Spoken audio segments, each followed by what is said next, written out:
En 2010, notre directeur général a décidé que l'entreprise devait revenir sur ce marché de la restauration collective. On m'a demandé de travailler sur le repositionnement de l'entreprise après 10 années d'achat chez Break pour savoir qu'est-ce que Break devait faire sur la restauration collective.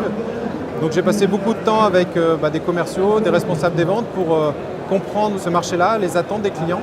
On a reproposé un positionnement de l'entreprise et en 2010, quand M. Desronziers nous a décidé de réinvestir ce segment-là, a scindé la force de vente en deux. Et on a spécialisé à la fois la force de vente en restauration collective et en restauration commerciale, et à la fois les équipes de siège. Donc j'ai fait partie au départ des initiateurs du positionnement de Break sur la restauration collective. On a créé une marque qui s'appelait le Collectif du Goût.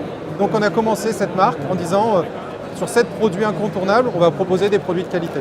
Donc on a travaillé sur les ingrédients, on est sur une gamme qui est sans conservateur, sans colorant de synthèse, justement parce que le goût vient de la sélection des ingrédients et non pas d'arômes artificiels ou de chimie alimentaire.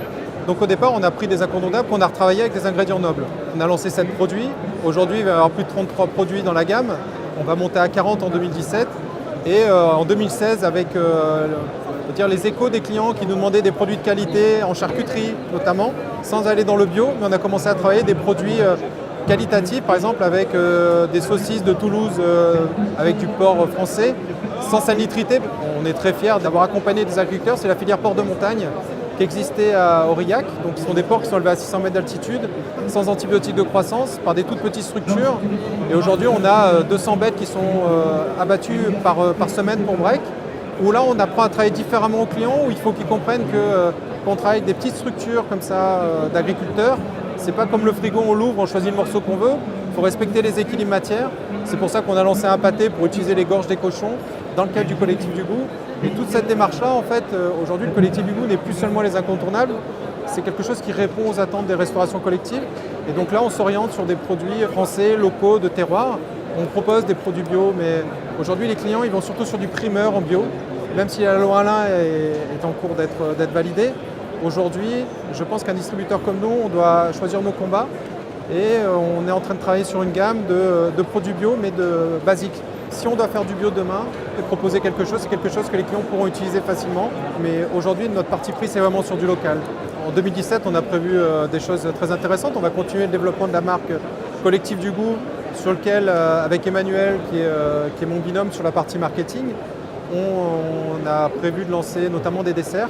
Donc on a fait des choix de lancer là, par exemple un éclair Collectif du Goût au chocolat, où on est sur une vraie crème pâtissière à chaud, pas une poudre qu'on a réhydratée, donc on est sur des textures très moelleuses avec de la longueur en bouche, un vrai fondant chocolat, une pâte à choux qui est croustillante. Donc voilà, c'est des partis pris qu'on prend petit à petit et on avance. La responsabilité de la restauration collective et l'impact que ça peut avoir sur le territoire, elle passera forcément par un changement d'habitude.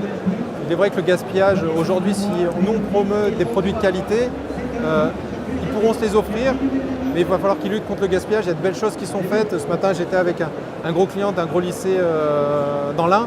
Il m'expliquait tout ce qu'il a mis en place et en fait, il m'expliquait que le fait qu'il ait fait du Collectif du Goût, aujourd'hui, il peut se le payer parce qu'il a fait tout un travail en amont sur son gaspillage en mettant en place des tables de tri.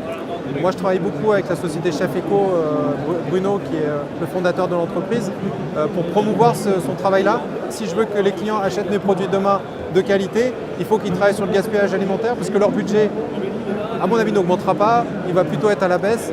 Et en fait, s'ils veulent acheter des produits de qualité, il faut que ça passe par un travail différent d'éducation des enfants, de produits de meilleure qualité, de sensibilisation au gaspillage. Le but au final étant qu'on produise suffisamment de produits de qualité pour que la restauration collective de demain ait une image très positive et en tout cas je trouve qu'elle en prend le chemin.